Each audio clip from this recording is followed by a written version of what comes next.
Hey all, we are home from watching Spider-Man Brand New Day. So let's hop in to the review. First we're going to do spoiler free and then we'll do the spoilers.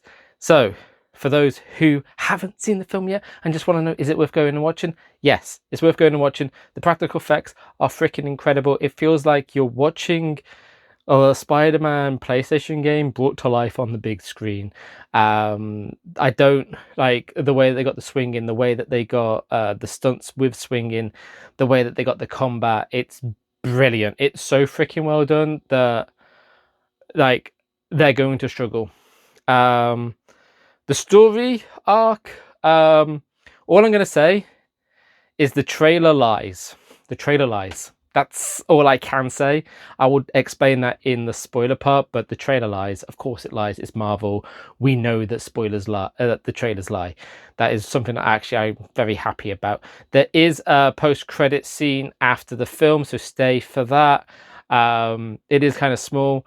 It's not all that important. There is a it's not really a mid-credit scene. There is a scenes of New York during the trailers, which is quite nice to see. But I didn't think there was anything there that was like important story-wise. It was just a nice shots. But yeah, overall, it's a good film. It's not the best Spider-Man film. It's kind of middle in the Holland arc, but yes, you need it's one to watch.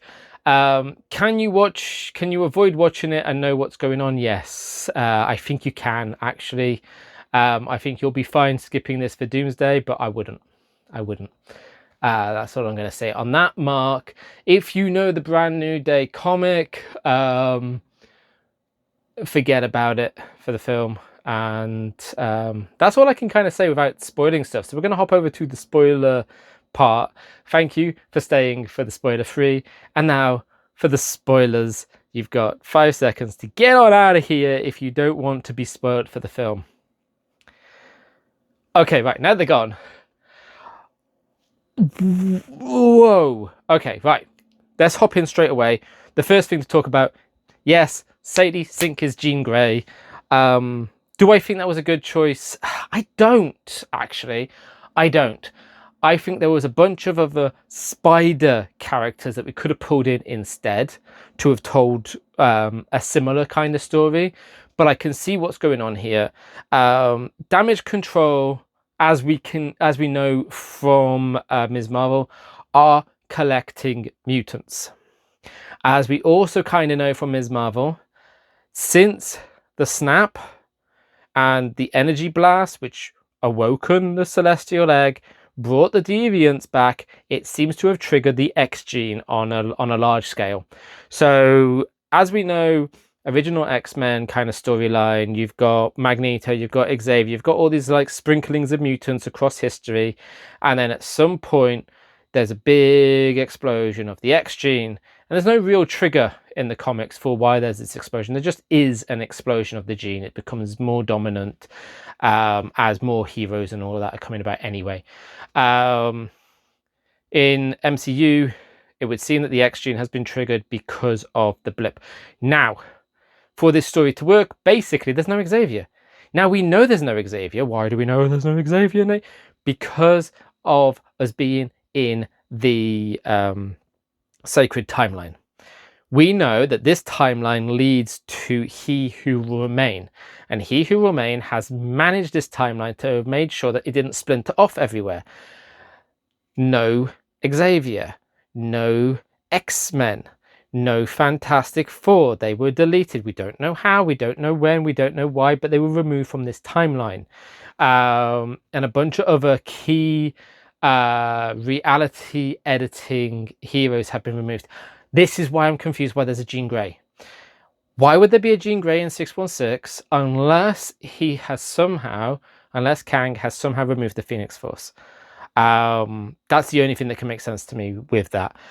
We do get Jean's sister involved in the stories. And right now, if you were reading the latest Phoenix arc, you'll know that her sister is back with powers and all of that. The comics, at least in the early part, her sister didn't have powers. She was really jealous of Jean for having powers, and that caused like a whole bunch of issues. That's not the story here. Instead, her sister develops powers first in 616 MCU, which I think is an interesting change. It gives an interesting arc for Jean. But now I'm left wondering if other members of the X-Men exist in our universe, and if they're going to be introduced in well, I don't think they're going to be introduced in Doomsday, but they could be. But they definitely will be in Secret Wars, which will be very interesting to see. Damage Control, their story is kind of wrapped up at this point. So by the end of Spider-Man, Damage Control's ass is I don't think that there is a Damage Control after this point. They've been caught for basically holding mutants hostage, for experimenting on them illegally, for creating tech around all of that.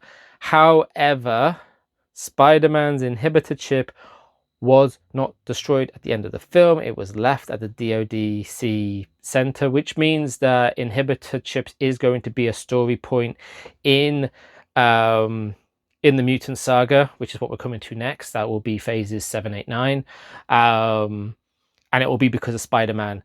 I will explain stuff. I'm going to do another video about Secret Wars and why and how all of this like interacts fully. But that's going to clearly be a story point for the Mutant Saga. So that's very much an interesting problem. Savage Hulk was great. It wasn't long enough. It just wasn't long enough. And I was expecting us to have Bruce, Smart Hulk, after Savage Hulk, alongside Punisher, alongside Spider-Man, dealing with a bigger threat. And it kind of hinted that it was going to be the Hand, and I thought we were going to get some like gang war storyline or something because of obviously Fisk being taken out. We don't.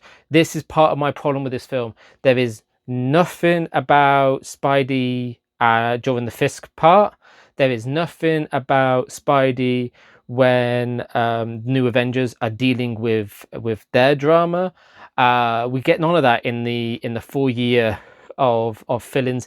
The only things that we get is Tombstone, heck yeah, and Scorpion. And Tombstone just gets this very brief moment, which was not good enough. It was not good enough. I would have liked the film to have opened, and it should have given us some of that like fill-in. Then it should have given us the post Daredevil moment with Spider-Man, Daredevil, Luke Cage, and Jessica Jones and Punisher, and given us just basically a gang war.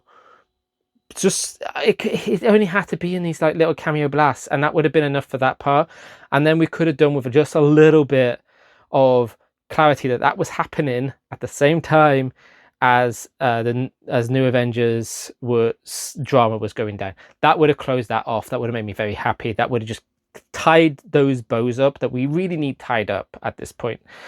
We can't just keep pretending that everything is independent, or try to have it independent if you're going to like have these connecting points.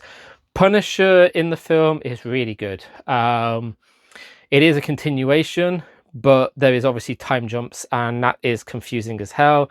It's really hard to actually figure out where these take place after Daredevil season 2, but it is after Daredevil season 2. And it's after the Punisher special, so it's I think it's kind of like significantly after these events, to be honest. But there's no real clarity of where we are in the timelines for all of these parts. We clearly need a new updated version of the timeline book to like fill these bits in. Yeah, I think those are the key pieces. I like the film. The film definitely is one to watch. It's just, I think that there was better comic stories to pull from to build this out.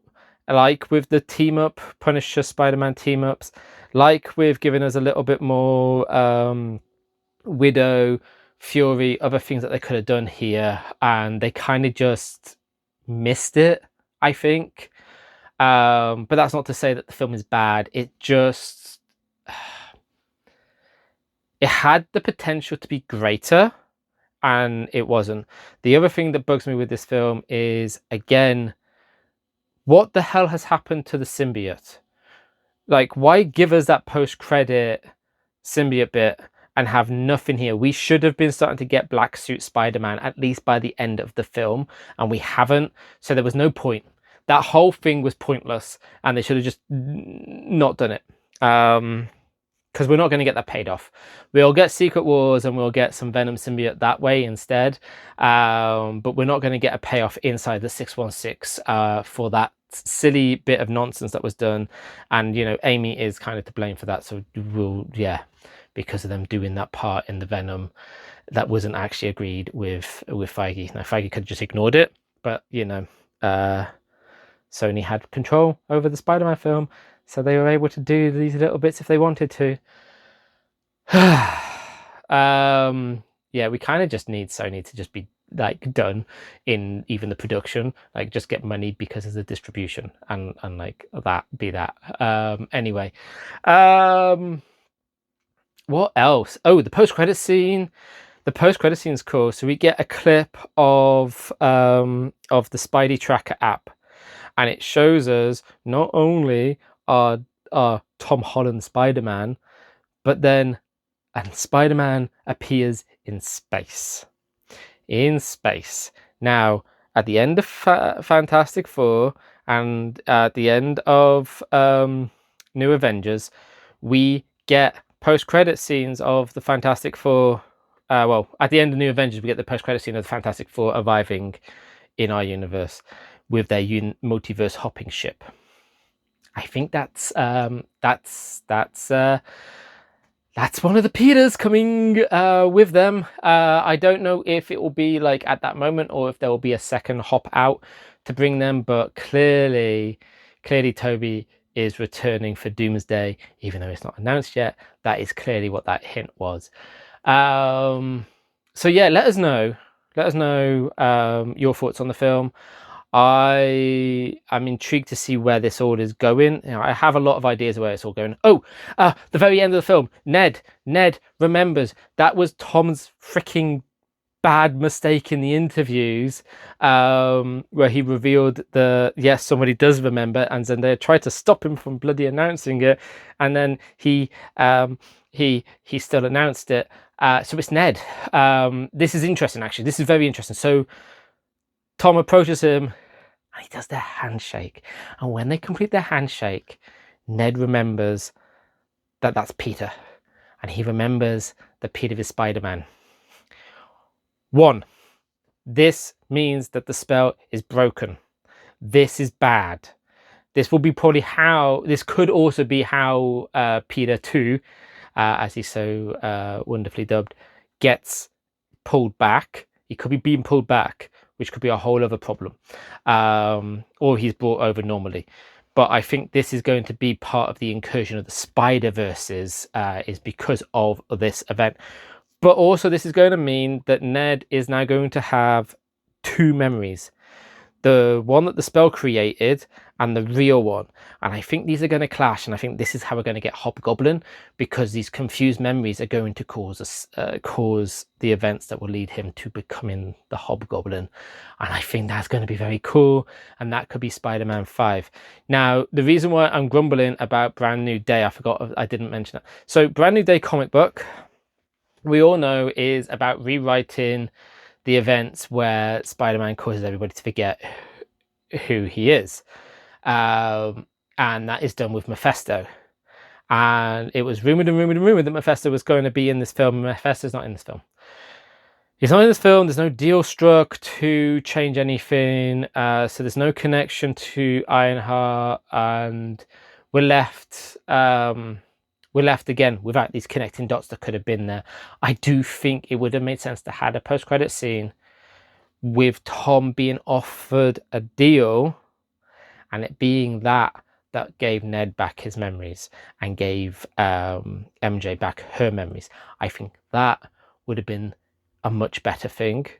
And then we would have seen that basically Mephisto is playing games, and that could be used in Doomsday and in Secret Wars, because we know from the comics, again, that Mephisto has a bit of a play in all of these story arcs, which they might not actually hop into with the MCU. So I just don't know where we're going to go. Anyway, overall, the film does get 2 thumbs up, but It gets 2 thumbs up. You should go see it. You should go see it.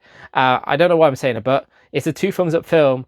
It's just not as 2 thumbs up as prior Spider-Man movies with Tom Holland in. That's all. And I think a part of that is me getting a bit grumpy about us, again, sliding in mutant stories where it wasn't needed. I think it would have been better having this entire universe have no X-Men at all and leave us just wondering what's happened to them, and then us finding out that it was one of the things that He Who Remains did to the universe. But here we are. This is what's happening. Let's see what we get out of the end of Secret Wars. What's interesting right now is we're not going to get any films in between Doomsday and Secret Wars. I hope we get some series though, because otherwise Phase 6 is like empty. It's like what, 4 movies? That's and a couple of shows. That's not going to be good. It's not going to be very good.